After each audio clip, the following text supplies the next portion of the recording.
Friends ಎಲ್ಲರಿಗೂ ನಮಸ್ಕಾರ. ರೇಖಾ ಅಡುಗೆಗೆ ಸ್ವಾಗತ. ಪ್ಲೀಸ್ ನಮ್ಮ ಚಾನಲ್ನ ಸಬ್ಸ್ಕ್ರೈಬ್ ಮಾಡಿ, ಪಕ್ಕದಲ್ಲಿರೋ ಬೆಲ್ ಐಕನ್ನು ಕ್ಲಿಕ್ ಮಾಡ್ಕೊಳ್ಳಿ. ನಾನು ಮಾಡ್ತಾ ಇರೋಂಥ ರೆಸಿಪಿ ಇವತ್ತು ಹಾಗಲಕಾಯಿ ಗೊಜ್ಜು ಮಾಡ್ತಾಯಿದ್ದೀನಿ. ಈ ಹಾಗಲಕಾಯಿ ಗೊಜ್ಜು ಅಂದ್ರೆ ಒಂದು ಹೆಲ್ತಿ ರೆಸಿಪಿನೇ. ತುಂಬ ಜನರು ಕಮೆಂಟ್ ಮಾಡಿ ಕೇಳಿದ್ರಿ ಹಾಗಲಕಾಯಿ ರೆಸಿಪಿ ತೋರಿಸಿ ಅಂತ. ಇದು ಹೇಗೆ ಮಾಡೋದು, ಇದಕ್ಕೆ ಬೇಕಾಗೋ ಇಂಗ್ರೀಡಿಯೆಂಟ್ಸ್ ನೋಡೋಣ. ನೋಡಿ, ಒಂದು ದೊಡ್ಡ ಸೈಜ್ ಹಾಗಲಕಾಯಿನ ಈ ಥರ 4 ಭಾಗ ಮಾಡಿ ಚಿಕ್ಕ ಚಿಕ್ಕದಾಗಿ ಕಟ್ ಮಾಡಿ ಇಟ್ಕೊಂಡಿದ್ದೀನಿ. ಆದಷ್ಟು ತೆಳ್ಳಗೆ ಕಟ್ ಮಾಡ್ಕೊಳ್ಳಿ. ಮತ್ತು ಈರುಳ್ಳಿ ಒಂದು 2 ಈರುಳ್ಳಿ ಕಟ್ ಮಾಡಿ ಇಟ್ಕೊಂಡಿದ್ದೀನಿ. 2 ಟೊಮೊಟೊ ಕಟ್ ಮಾಡಿ ಇಟ್ಕೊಂಡಿದ್ದೀನಿ. ಸಾಸಿವೆ ಜೀರಿಗೆ 2 ಸೇರಿ ಅರ್ಧ ಟೇಬಲ್ ಸ್ಪೂನು. ಮತ್ತು ಕರಿಬೇವು ಒಗ್ಗರಣೆಗಾಗೋಷ್ಟು.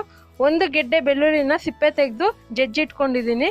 ಈ ಥರ ಒಂದು ಅರ್ಧ ಟೀ ಸ್ಪೂನ್ ಧನಿಯಾ ಪುಡಿ ತಗೊಂಡಿದ್ದೀನಿ. 1/4 ಟೀ ಸ್ಪೂನ್ ಅರಿಶಿನ, ಒಂದು ಅರ್ಧ ಟೀ ಸ್ಪೂನ್ ಅಚ್ಕಾರದ ಪುಡಿ, ಒಂದು ಅರ್ಧ ಟೇಬಲ್ ಸ್ಪೂನ್ ಸಾಂಬಾರು ಪುಡಿ, ರುಚಿಗೆ ತಕ್ಕಷ್ಟು ಉಪ್ಪು, ಒಗ್ಗರಣೆಗಾಗೋಷ್ಟು ಎಣ್ಣೆ, ಒಂದು ದೊಡ್ಡ ನೆಲ್ಲಿಕಾಯಿ ಸೈಜಲ್ಲಿ ಹುಣಸೆಹಣ್ಣು ನಾನು ನೆನೆಯಾಗಿ ಇಟ್ಕೊಂಡಿದ್ದೀನಿ ಒಂದು ಅರ್ಧ ಕಪ್ ನೀರಲ್ಲಿ. ಈಗ ಹೇಗೆ ಮಾಡೋದನ್ನು ನೋಡೋಣ. ನೋಡಿ, ಸ್ಟವ್ ಮೇಲೆ ಒಂದು ಬಾಣಲಿ ಇಟ್ಕೊಂಡು ಇದಕ್ಕೊಂದು 2 ಟೇಬಲ್ ಸ್ಪೂನ್ ಎಣ್ಣೆ ಹಾಕ್ಕೊತಾ ಇದ್ದೀನಿ. ಈ ಹಾಗಲಕಾಯಿ ಕಹಿ ಅಂತ ತುಂಬ ಜನ ಇಷ್ಟಪಡಲ್ಲ. ಸೊ ಆದಷ್ಟು ಆರೋಗ್ಯಕರವಾದ ರೆಸಿಪಿ ಅಂದರೆ ಹಾಗಲಕಾಯಿ. ಸೊ ಶುಗರ್ ಪೇಷಂಟ್ಗೆ ಅವ್ರಿಗೆಲ್ಲ ತುಂಬ ಒಳ್ಳೇದಿದು. ಮತ್ತು ಪಿತ್ತಕ್ಕೆ, ತಲೆ ಸುತ್ತು ಬರುತ್ತೆ ಅಂತಾರಲ್ಲ, ಅಂಥವ್ರಿಗೆಲ್ಲ ಹಾಗಲಕಾಯಿ ಕೊಟ್ಟರೆ ತುಂಬ ಚೆನ್ನಾಗಿರುತ್ತೆ. ಮತ್ತು ನಾನು ಹಾಗಲಕಾಯಿನ ಫ್ರೈ ಮಾಡ್ಕೊತಾ ಇದ್ದೀನಿ. ಸ್ವಲ್ಪ ಮೀಡಿಯಮ್ ಫ್ಲೇಮ್ ಇಟ್ಕೊಂಡು ಮಿನಿಮಮ್ ಏನಿಲ್ಲ ಅಂದ್ರೂ ಒಂದು 10 ನಿಮಿಷ ಫ್ರೈ ಮಾಡಬೇಕಾಗುತ್ತೆ. ಲೈಟ್ ಗೋಲ್ಡನ್ ಕಲರ್ ಥರ ಫ್ರೈ ಮಾಡ್ಕೊಳ್ಳಿ. ಹಾಗಲಕಾಯಿ ರೆಸಿಪಿ ಕೂಡ ನಾನು ಅಪ್ಲೋಡ್ ಮಾಡಿದ್ದೀನಿ, ಒಂದು 2 ರೆಸಿಪಿಗಳನ್ನ. ಇದು ಗೊಜ್ಜು ತುಂಬ ಚೆನ್ನಾಗಿರುತ್ತೆ, ಎಲ್ಲದಕ್ಕೂ ಕಾಂಬಿನೇಷನ್ ಸೂಪರ್ ಆಗಿರುತ್ತೆ. ಒಂದು 10 ನಿಮಿಷ ಫ್ರೈ ಮಾಡಿ ಇಟ್ಕೊಂಡಿದೆ. ಈಗ ಒಂದು ಪ್ಲೇಟ್ಗೆ ಎತ್ತಿಟ್ಕೊತಾ ಇದ್ದೀನಿ. ಸೊ ಈರುಳ್ಳಿ ಫ್ರೈ ಮಾಡ್ತಿರಲ್ಲ ಆ ಥರ ಇದ್ರೂ ಫ್ರೈ ಮಾಡಿ ಇಟ್ಕೊಳ್ಳಿ. ಈಗ ಅದೇ ಬಾಣಲಿಗೆ ಒಂದು 2 ಟೇಬಲ್ ಸ್ಪೂನ್ ಎಣ್ಣೆ ಹಾಕ್ಕೊತಾ ಇದ್ದೀನಿ. ಎಣ್ಣೆ ಹಾಕ್ಕೊಂಡು ಎಣ್ಣೆ ಕಾದ್ಮೇಲೆ ಇದಕ್ಕೆ ಸಾಸಿವೆ ಜೀರಿಗೆ ಹಾಕ್ಕೊತಾ ಇದ್ದೀನಿ. ನಿಮ್ಗೇನಾದರೂ ಖಾರದ ಪುಡಿ ಬೇಕಾಗಿಲ್ಲ ಅಂದರೆ ಹಸಿರು ಮೆಣಸಿನ್ಕಾಯಿ ಕೂಡ ಯೂಸ್ ಮಾಡ್ಬೋದು, ಅದು ತುಂಬ ಚೆನ್ನಾಗಿರುತ್ತೆ. ಮತ್ತು ಇದಕ್ಕೆ ಈರುಳ್ಳಿ ಹಾಕ್ಕೊತಾ ಇದ್ದೀನಿ. ಮತ್ತು ಜಜ್ಜಿರೋಂಥ ಬೆಳ್ಳುಳ್ಳಿ ಆದಷ್ಟು ಈ ಹಾಗಲಕಾಯಿ ಗೊಜ್ಜಿಗೆ ಸ್ವಲ್ಪ ಜಾಸ್ತಿನೇ ಹಾಕ್ಕೊಳ್ಳಿ. ಟೇಸ್ಟ್ ಚೆನ್ನಾಗಿರುತ್ತೆ ಮತ್ತು ಹೆಲ್ತ್ಗೂ ಒಳ್ಳೆಯದು ಬೆಳ್ಳುಳ್ಳಿ ತಿನ್ನೋದ್ರಿಂದ.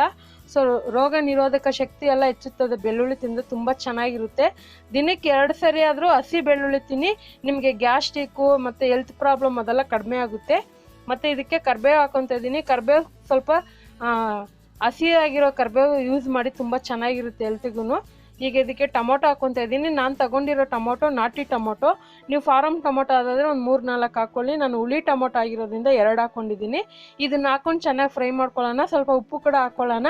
ಈ ಟೊಮೊಟೊದಲ್ಲಿ ನೀರಿನಂಶ ಬಿಡೋವರೆಗೂ ಚೆನ್ನಾಗಿ ಮೀಡಿಯಮ್ ಫ್ಲೇಮ್ ಇಟ್ಕೊಂಡು ನಿಧಾನಕ್ಕೆ ಫ್ರೈ ಮಾಡ್ಕೊಳ್ಳೋಣ. ನೋಡ್ತಾ ಇರ್ಬೋದು, ಇದೇ ಥರ ಫ್ರೈ ಮಾಡ್ಕೊಳ್ಳಿ. ಮತ್ತು ಹಾಗಲಕಾಯಿನ ನೀವು ಶುಗರ್ ಪೇಷಂಟ್ ಅಂಥವ್ರಿಗೆ ಏನು ಮಾಡಬೇಕಂದ್ರೆ, ರಾತ್ರಿನೇ ಬೇಯಿಸಿಟ್ಬಿಟ್ಟು ಹಾಗಲಕಾಯಿನ ಅದನ್ನು ಬೆಳಗಿನ ಜಾವ ಬೇಯಿಸಿರೋ ನೀರನ್ನು ಕೊಡಿಸ್ಬೇಕು. ಆ ನೀರು ಕುಡಿಯೋದ್ರಿಂದ ತುಂಬ ಹೆಲ್ತ್ಗೆ ಒಳ್ಳೆಯದು.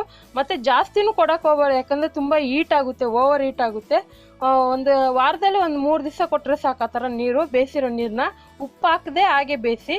ಈಗ ನೋಡಿ, ನಾನು ಫ್ರೈ ಮಾಡಿಟ್ಟಿರೋಂಥ ಹಾಗಲಕಾಯಿನೂ ಮತ್ತು ಸಾಂಬಾರು ಪುಡಿ, ಧನಿಯಾ ಪುಡಿ, ಖಾರದ ಪುಡಿ, ಅರಿಶಿನ ಪುಡಿ ಹಾಕ್ಕೊತಾ ಇದ್ದೀನಿ. ಧನಿಯಾ ಪುಡಿ ಬೇಡ ಅಲ್ಲ ಅಂದರೆ ಸ್ಕಿಪ್ ಮಾಡ್ಕೋಬೋದು, ಹಾಕದೆ ಡಿಫ್ರೆಂಟ್ ಟೇಸ್ಟ್ ಬರುತ್ತೆ. ಈ ಗೊಜ್ಜು ಸ್ವಲ್ಪ ಖಾರವಾಗಿ ಹುಳಿಯಾಗಿದ್ದರೆ ತುಂಬ ಚೆನ್ನಾಗಿರುತ್ತೆ. ಈಗ ನಾನು ಸ್ಪೈಸಸ್ ಪೌಡ್ರ್ ಹಾಕ್ಕೊಂಡು ಚೆನ್ನಾಗಿ ಮಿಕ್ಸ್ ಮಾಡ್ಕೊಂಡಿದ್ದೀನಿ. ಸೊ ಈ ಪೌಡ್ರ್ ಹಾಕೋವಾಗ ನೀವು ಅಂದರೆ ಖಾರದ ಪುಡಿ, ಸಾಂಬಾರು ಪುಡಿ ಹಾಕೋವಾಗ ಕಡಿಮೆ ಉರಿ ಇಟ್ಕೊಂಡು ಫ್ರೈ ಮಾಡ್ಕೊಳ್ಳಿ. ಈಗ ಹುಣಸೆ ಗೊಜ್ಜು ಹಾಕ್ಕೊತಾ ಇದ್ದೀನಿ. ಇದು ಹಳೇದು ಅಂದರೆ ಕಪ್ಪಗಾಗಿರುತ್ತೆ, ಹಳೆ ಹುಣಸೆ ಅಂದರೆ ಟೇಸ್ಟ್ ಚೆನ್ನಾಗಿರುತ್ತೆ.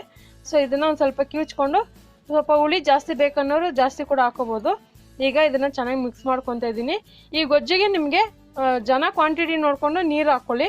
ಸೊ ಜಾಸ್ತಿ ಜನ ಇದ್ದರೆ, ನಮ್ಮ ಮನೇಲಿ ಜಾಸ್ತಿ ಯಾರು ತಿನ್ನಲ್ಲ, ನಾನು ನಮ್ಮ ಅಮ್ಮನೇ ತಿನ್ನೋದು. ಅದಕ್ಕೋಸ್ಕರ ಒಂದು ದೊಡ್ಡ ಸೈಜ್ ಹಾಗಲಕಾಯಲ್ಲಿ ನಾನು ಮಾಡ್ತಾ ಇರೋದು. ಇದಕ್ಕೆ ಸುಮಾರು 1/4 ಕಪ್ ಆಗೋಷ್ಟು ನೀರು ಯೂಸ್ ಮಾಡಿದ್ದೀನಿ. ನೀರು ಹಾಕಿ ಮಿಕ್ಸ್ ಮಾಡಿದ ಮೇಲೆ ಇದನ್ನು ಮೀಡಿಯಮ್ ಫ್ಲೇಮಲ್ಲಿ ಅಂದರೆ ಸ್ವಲ್ಪ ಲೈಟ್ ಸಿಮ್ಮಲ್ಲಿ ಇಟ್ಕೊಂಡು ಮಿನಿಮಮ್ ಒಂದು 10 ನಿಮಿಷ ಕುದಿಸ್ಬೇಕಾಗುತ್ತೆ. ಮಧ್ಯದಲ್ಲಿ ಅವಾಗವಾಗ ನೀವು ತಿರುಗಿಸಿ ನೋಡಿ. ಈಗ ಒಂದು 10 ನಿಮಿಷ ಆಗಿದೆ. ಅಂದರೆ ಹುಳಿಯಲ್ಲಿ ಇರೋ ಹಸಿ ವಾಸನೆ ಎಲ್ಲ ಗೊಜ್ಜು ತಯಾರಾಗಿ ಎಣ್ಣೆ ಬಿಡೋ ಥರ ನೀವು ಫ್ರೈ ಮಾಡ್ಕೋಬೇಕಾಗುತ್ತೆ. ನೀವು ಇದನ್ನು ಗಟ್ಟಿಯಾಗಿ ಕೂಡ ಡ್ರೈ ಫ್ರೈ ಥರ ಮಾಡ್ಕೊಬೋದು, ಇಲ್ಲ ಗೊಜ್ಜು ಥರ ಅನ್ನಕ್ಕೆ ಕಲ್ಸ್ಕೊಂಡು ತಿನ್ನೋ ಥರ ಈ ಥರ ಕೂಡ ಮಾಡ್ಕೋಬೋದು. ಈಗ ಇದು ರೆಡಿಯಾಗಿದೆ. ಇದಕ್ಕೆ ಬೇಕಂದರೆ ಸ್ವಲ್ಪ ಕೊತ್ತಂಬರಿ ಹಾಕ್ಕೊಳ್ಳಿ. ಕಾಯಿ ಇಷ್ಟಪಡೋರಾದರೆ ಕಾಯಿ ಕೂಡ ತುರಿದ್ಬಿಟ್ಟು ಹಾಕೋಬೋದು, ತುಂಬ ಚೆನ್ನಾಗಿರುತ್ತೆ. ಈಗ ಇದನ್ನು ಒಂದು ಪ್ಲೇಟಿಗೆ ಸರ್ವ್ ಮಾಡ್ಕೊತಾ ಇದ್ದೀನಿ. ನೋಡಿ ಫ್ರೆಂಡ್ಸ್, ಈ ಹಾಗಲಕಾಯಿ ಗೊಜ್ಜನ್ನ ನೀವು ಚಪಾತಿ, ರೊಟ್ಟಿ, ರೈಸು ಎಲ್ಲದಕ್ಕೂ ಸೂಪರಾಗಿರುತ್ತೆ. ಅದರಲ್ಲೂ ಚಪಾತಿಗೆ, ಡ್ರೈ ಚಪಾತಿಗಂತೂ ಸೂಪರಾಗಿರುತ್ತೆ. ಒಂದು ಹೆಲ್ತಿ ರೆಸಿಪಿ ಅಂತಲೂ ಹೇಳ್ಬೋದು. ನೋಡೋದಲ್ಲ, ಇವತ್ತಿನ ರೆಸಿಪಿ ಇಷ್ಟೇ. ಹಾಗಲಕಾಯಿ ಗೊಜ್ಜು ಹೇಗೆ ಮಾಡೋದಂತ ಗೊತ್ತಾಯ್ತಲ್ಲ. ಹಾಗಾದರೆ ರೆಸಿಪಿ ನೀವು ಕೂಡ ಟ್ರೈ ಮಾಡಿ ಹೇಗಿದೆ ಅಂತ ಕಮೆಂಟ್ ಮಾಡಿ. ಮತ್ತಷ್ಟು ಈಸಿ ರೆಸಿಪಿಗೋಸ್ಕರ ರೇಖಾ ಅಡುಗೆ ಚಾನಲ್ನ ಸಬ್ಸ್ಕ್ರೈಬ್ ಮಾಡಿ, ಶೇರ್ ಮಾಡಿ, ಲೈಕ್ ಮಾಡಿ. ಎಲ್ಲರಿಗೂ ಧನ್ಯವಾದಗಳು.